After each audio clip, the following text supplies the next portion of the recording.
Please welcome Thomas Kolster.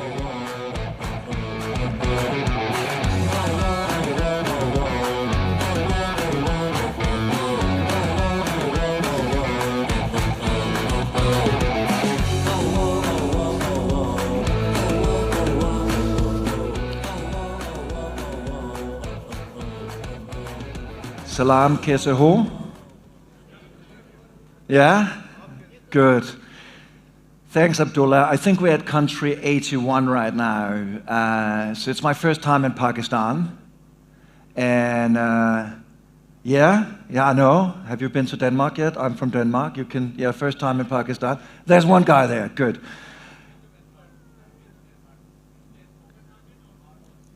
Oh, good.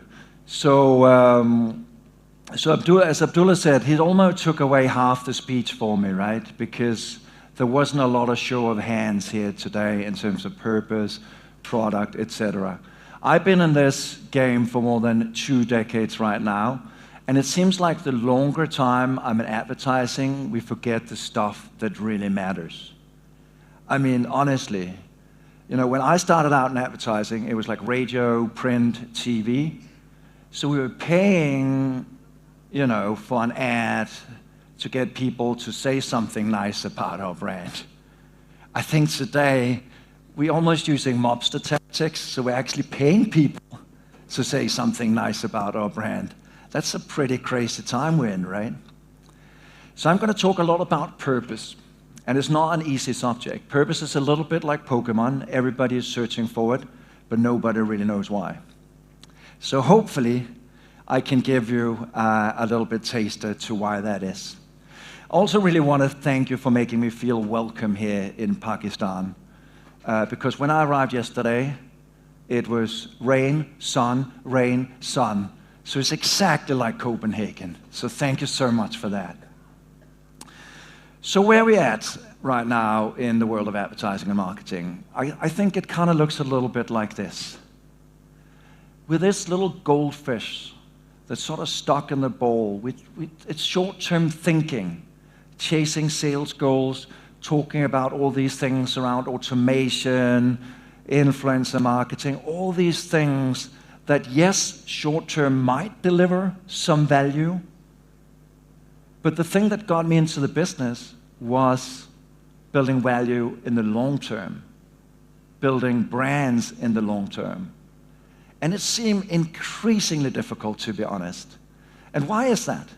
Why can't we build brands that matter to people anymore? I think there's so many things that's wrong. First of all, I don't know how it is in Pakistan, but at the moment, in most countries, the average CMO sits in his or her seat for 3 years, on average.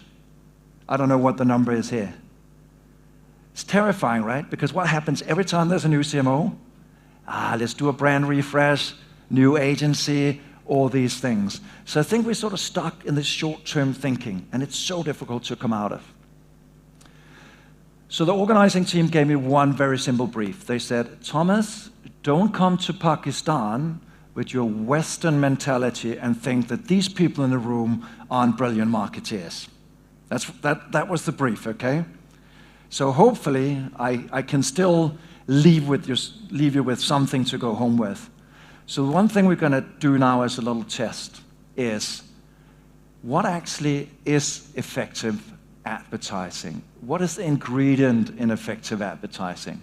So let's get some answers here. You can shout them out loud. You don't need a microphone. Come on. Effective advertising? Attention. Okay, there's one there. Good, yeah. Mental availability. I think that's what my girlfriend asks me all the time. Mental availability. Thank you. That's a good one. Yeah? Anyone else? Huh? You're all shouting and then now I can't hear anything. What are you saying, sir? Changes your beliefs. Okay. Effective advertising. But is that the ingredient in effective advertising? Let me give you 3 ingredients, okay? The first one, very, very simple, animals. We know that works, right? Animals in advertising always works, no? Secondly, babies in advertising always works, yeah? No, What really works, and there's like a hint on one of those billboards there that say people buy emotionally and justify their decisions rationally. That's why women are so much smarter than men. Sorry. Because what I would do is, none of the men clapped. You can clap as well. It's okay, you know. I'll admit it. I'm a man. I will try and hide behind why I buy that MacBook, and I'll try and come with all sorts of like, you know, storage and screen and, you know, whereas my girlfriend will just say, it looks good, you know. So emotions, emotional advertising works. We shouldn't forget that. That's what drives change. So why am I passionate about purposeful advertising? I can tell you why. Because if you take a campaign like Dove, you cannot ignore a piece of work like this because it talks about something that's bigger than the product. It talks about what beauty is, something that we might actually talk about without getting paid for it. Or take a campaign, I know this is sort of going back in history, but this is still to this day one of the most amazing, most brave campaigns I have seen in my career, United Colors of Benetton. This is an ad, yes. This is an ad that talks about war. We're in a very, very dangerous time right now. Yet it doesn't really necessarily take a point of view, but it talks about the humanity of war. The humanity of war. Ads like that, you cannot ignore. It does something, right? It makes your heart beat faster. And why is this so important? Because we are, as marketeers, in all the time I've been advertising, I think we're at a time where we have absolutely no control. This guy has all the power, right? All the amazing amount of content that we upload on a daily basis. So when we put our marketing hats aside, yes, we are the ones that we need to think about getting talking. Not by paying people, but actually get them to talk about something that matters. I know in Pakistan, brands and consumption is still more aspirational. I know that. They're more aspirational. But how do we actually get to break free from talk about something that matters? Where I'm from, you know, my niece, she calls, when she watches YouTube and she sees an ad, she calls it skip advertising. Because that's what the little thing says, the little arrow, skip advertising. So for the most part, let's be honest, it feels like a 30-second prison sentence, right? You're just actually sitting there waiting for the real content you want to see. So how do we break free from that cycle?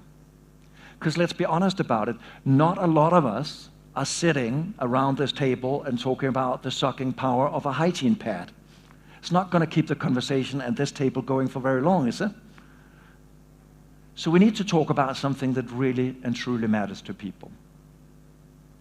So when I started out as a creative at an agency in Copenhagen. And the thing that sparked my journey into creating and crafting brands that are better was the Climate Summit in Copenhagen. This is back in 2009, early days of climate summits. I know today it's kind of like a little bit sad thing to watch that because it's like Friends, nothing really happens, but we keep watching, right? But back then, I had very high expectations of our elected government leaders. Tony Blair, Barack Obama, all these guys were there, but this happened, right? Not a lot. We're used to sleeping politicians by now, that's true, right? So I thought to myself, wait a moment, what can I do as a marketeer to drive change? So that was my first book called Good Advertising. It kind of is in the title, right? Advertising as a force for good. These were early days. Remember, this is a decade back. This was when Unilever and Paul Polman talked about the sustainable living plan. At that time, there wasn't a lot of brands around that talked about purpose. Most were plug-in products. So it was a really powerful differentiator. It was a really easy way to stick out. I was in a mall yesterday here in Karachi, and I saw a brand called Generation. Yeah? They had like a female empowerment campaign. I was like, of all the campaigns across the whole mall, that was the only one I saw. But it stood out for that exact reason. The problem though today, you might have a little bit of an opportunity here in Pakistan, but I can tell you, If you go to Cannes, if you go to some of these places, everybody talks about purpose, right? And so how do you stick out? It's like every leader these days are there, like the Richard Branson that runs around and being himself, or like this guy, under the rainbow, which is kind of not really believable for a tech guy. And I think we're also seeing that most of the time when you actually step up on that hero's pedestal, you will fall down again. So the big question I asked to myself was, with all these brands that talk about purpose, who is actually authentic? Who is authentic? Who has, in fact, created change in my life? Those two are very pivotal questions, and I think we forget to ask ourselves those. What brand have created change in your lives? Do you have any brands that have created change in your lives? Small or big? Positive change? Come on, someone? Shout out a brand. Don't mention your own brand. That's cheap. I know your marketeers, you get paid for it. Please don't say your own brand. Huh? Gym? Gym Shot? It's a gym brand, yeah. That's a very good example. You go down there, you pay to hopefully get the exercise, whether they're there or not, yeah. Somebody said Nike, so in like the physic, yeah. Getting in shape, yeah. Cool. Other brands? That's pretty sad if that's an industry where we want to sort of drive change. There's got to be other brands. Come on. Yeah? The? A Rihanna thing. Okay, yeah, cool, yeah. The interesting thing about this is, if you think about it, when a brand starts to create change in our lives, this is actually where it becomes authentic. So the mistake that I did in my early career was that I built brands that were too good to be true, that stood for all these societal betterment things. But is that really what people want? They don't want brands that are heroes, because brands can't be heroes. Brands are like human beings. Basically, we have a relationship with each other. We have a relationship with the brand. Think about your friends. What are some of your best friends? They're there for you when it's a tough time. They're there for you to stand up, teach you new stuff. You have friends you call for sports. You have friends you call. I'm my mom's IT department. Every time there's something wrong with the iPhone, she will call me. She might even call me when I'm on stage, and then I have to pick it up because else I will get in trouble. So this is exactly the thing. Where do we find these things where your brand matter more? So it's really a move from sort of the Patagonia way of standing up on a pedestal and say, we're in the business to save our home planet. If you think about that, I mean, that is pretty self-congratulating, right? We're in the business to save our home planet. They sell T-shirts. T-shirts to people who love outdoors. I was blinded by that when I wrote the first book because I thought that was the way forward. But then if you take a brand like Hellmann's, and you might not get this, to be honest, because when you're in Pakistan, you get great food. Remember, this is an ad that runs in the UK or the US. So, you know, the idea here is there's more in your fridge than you think, make taste, not waste. So how people in Britain and the US think, they don't know how to cook.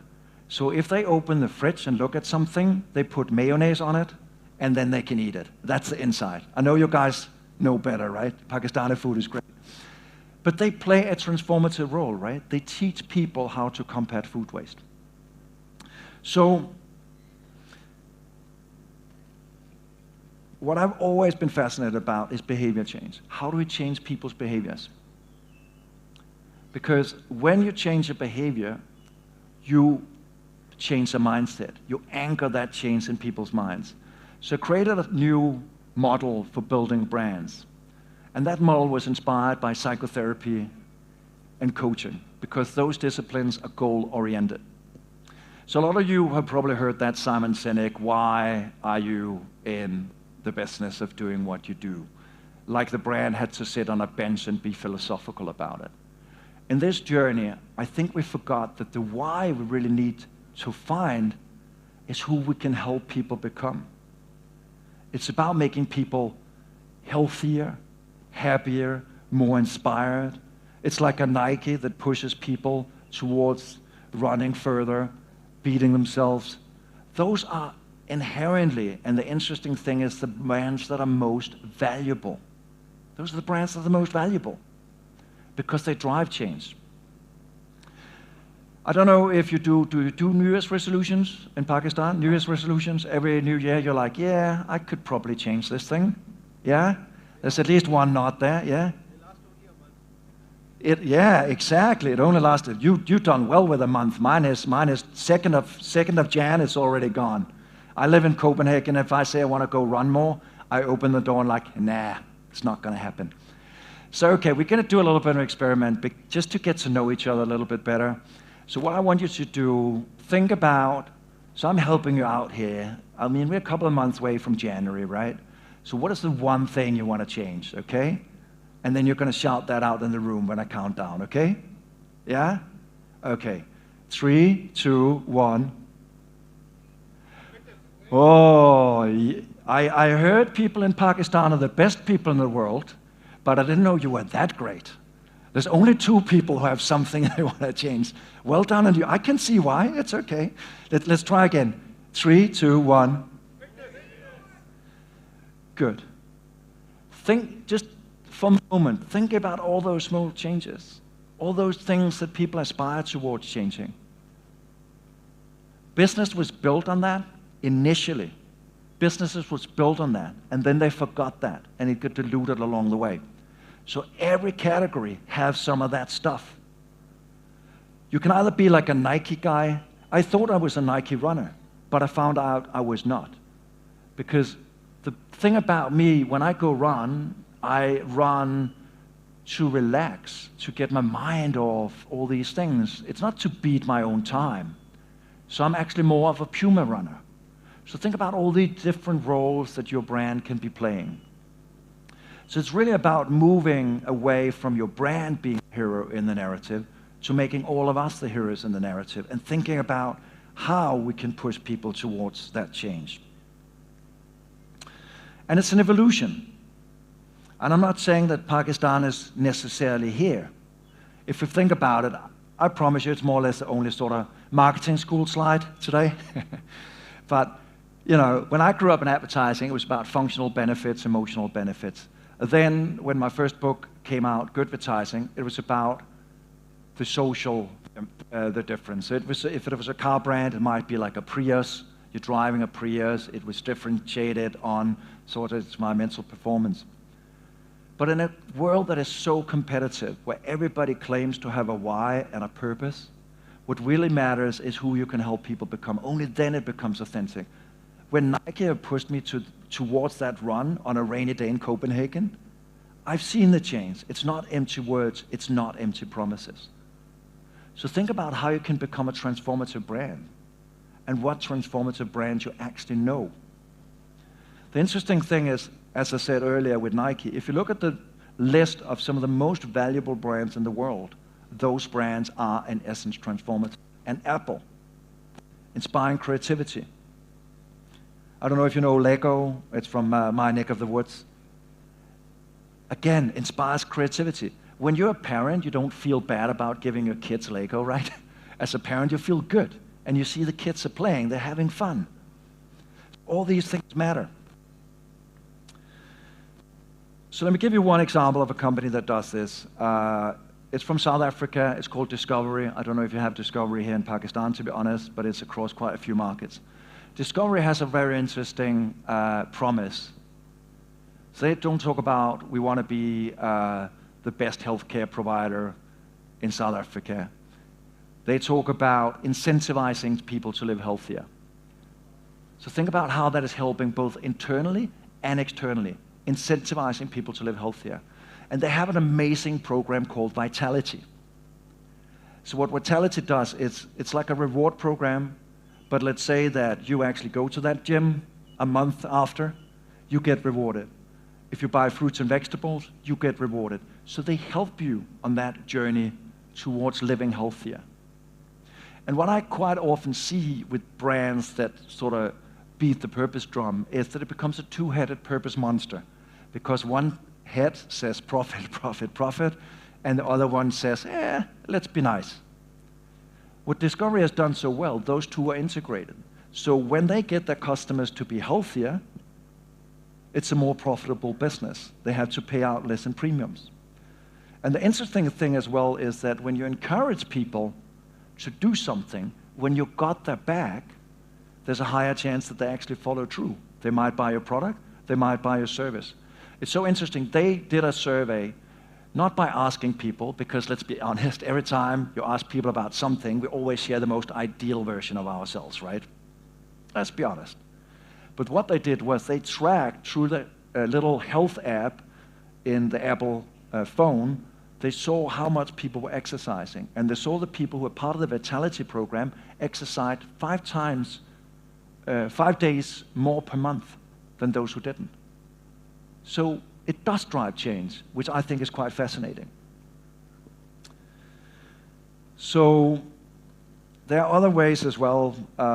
This is a campaign from Cannes Lions this year that I really loved. It's about a heavy subject, domestic abuse. But the one thing they did for people here was that, let's say your house gets flooded, it's on fire, whatever it might happen, your insurance usually covers.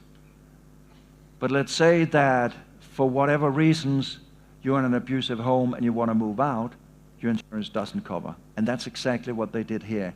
They just added these 3 words, and domestic violence.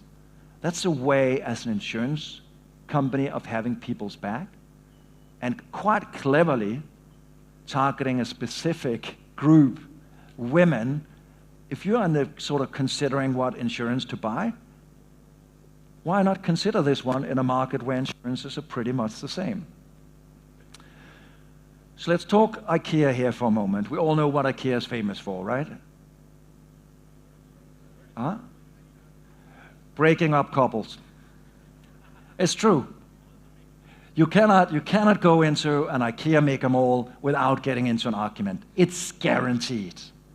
I will tell you, and this is free advice here today, before you marry, just do one thing. Take your loved one into an IKEA store. If you get out of that IKEA store without an argument, go ahead. You will live a long, happy marriage, guarantee. Somebody's clapping for happy marriage. I think we should all clap for happy marriages. No, IKEA is obviously known for a business model that in my part of the world doesn't make any sense at all. So obviously they have these furnitures that you have to put together. Again, excuse me, I'm from a way too affluent country, and when you have money, but you don't have time, how can this business model work? It doesn't make any sense. Why would I spend time on this stuff? It does make sense, because as human beings, there is one thing that is so much in our core: self-realization. We do things, we explore things, we push ourselves because it's fun. It's that little Maslow's hierarchy of need, that top floor. That's what you want to aspire towards. And that's what you can do if you build brands that are more like coaches rather than heroes. And I can tell you, if I, as a guy in Scandinavia, where, let's be honest, men, women, the borders are being blended quite a bit there, so I want to kind of sometimes conquer my old masculine ways and show that I don't have 6 thumbs on my hands. And so obviously, when my partner comes home from work and I put this Billy bookshelf together, I feel like I've accomplished something, right? That sense of accomplishment. And that, I think, is what transformative brands can essentially do. So ask yourself if your brand currently is teaching people something, giving them something extra, learning them something, or are you just plugging products? Are you just transactional, or are you transformational? Ask yourself that. Think about your touch points. So, last little thing I want to talk about is this works. We did a big piece of research with GfK This is in the US before the current administration, but we compared 20 purposeful commercials where the hero, or where the brand is the hero of the narrative. So one example is a Chipotle commercial that talks about farming practices. The other one is the transformative commercials, so where the brand encourages all of us to create change. In this example, it's Dove, a campaign called Reverse Selfie. And then we compared that with a baseline of traditional commercials. The interesting thing is here that people feel better about buying the product, but the one thing that I feel is really interesting because it's double digits, it inspires me to be part of the change. 10% inspires me to be part of the change. That's relational, that's relationship building, that matters. But this is tough, and I'll share this model with you because quite often what happens, as I said, is you run into the hero trap, so you do all this wrong. So when you want to do this stuff, these are the 3 simple steps. Make it life-centric.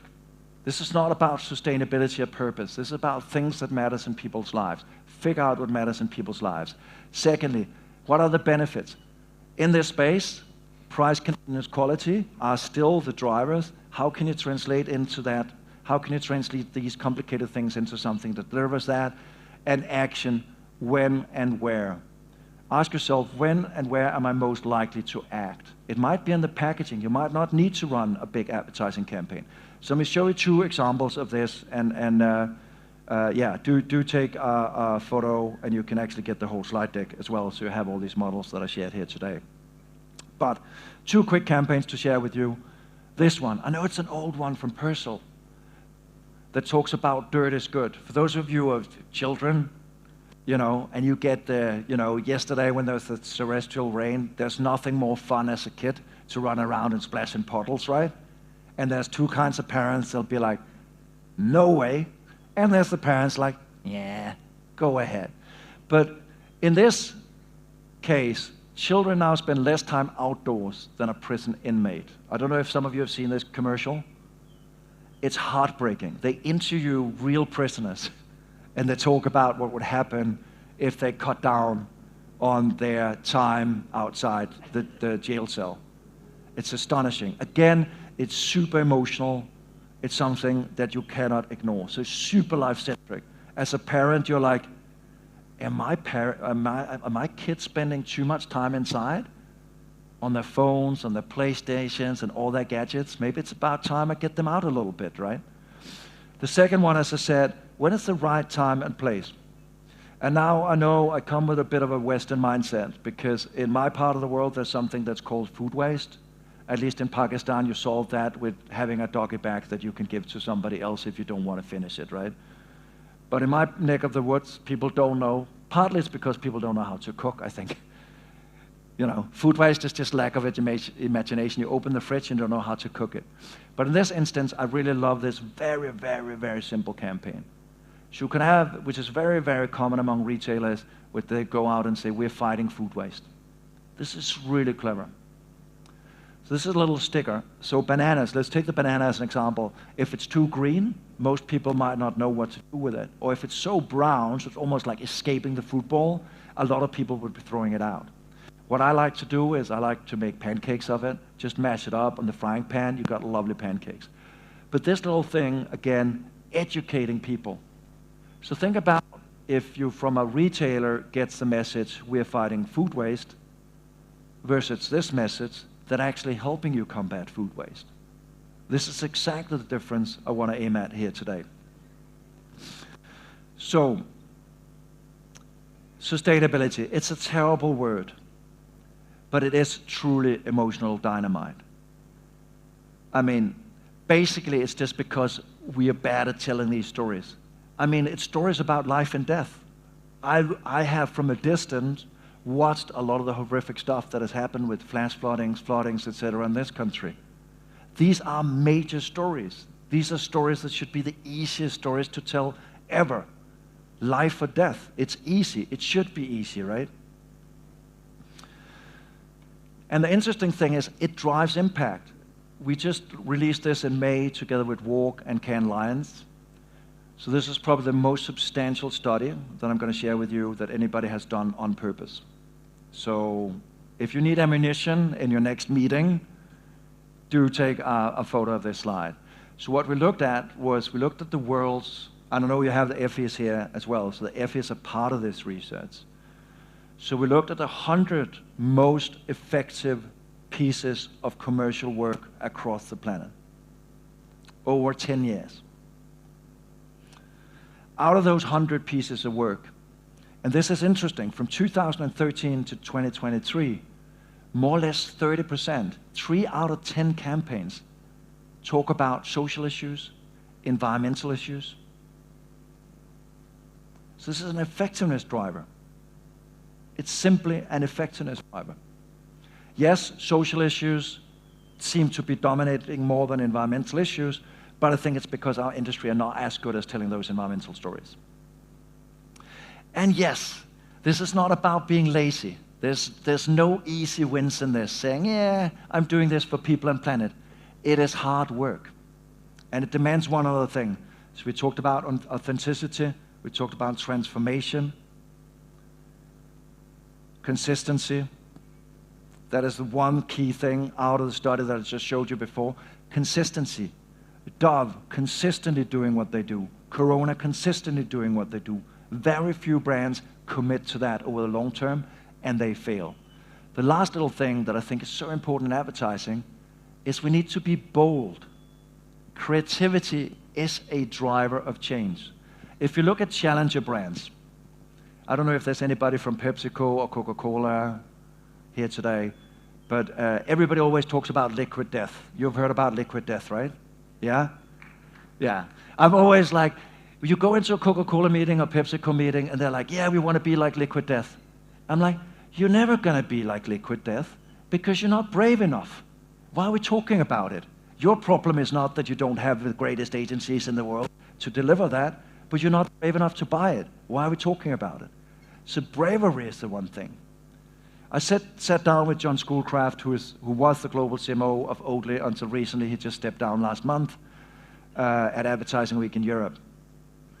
And he talked about the brand story. I don't know do you know Oatly? Oatly, oat milk brand. I can tell you, Oatly is all the way back from 1970. It's from Sweden, my neighboring country. Done by a guy called Tony. Back in 1970, you needed to be a very long-haired, blonde Swedish hippie to be drinking that stuff.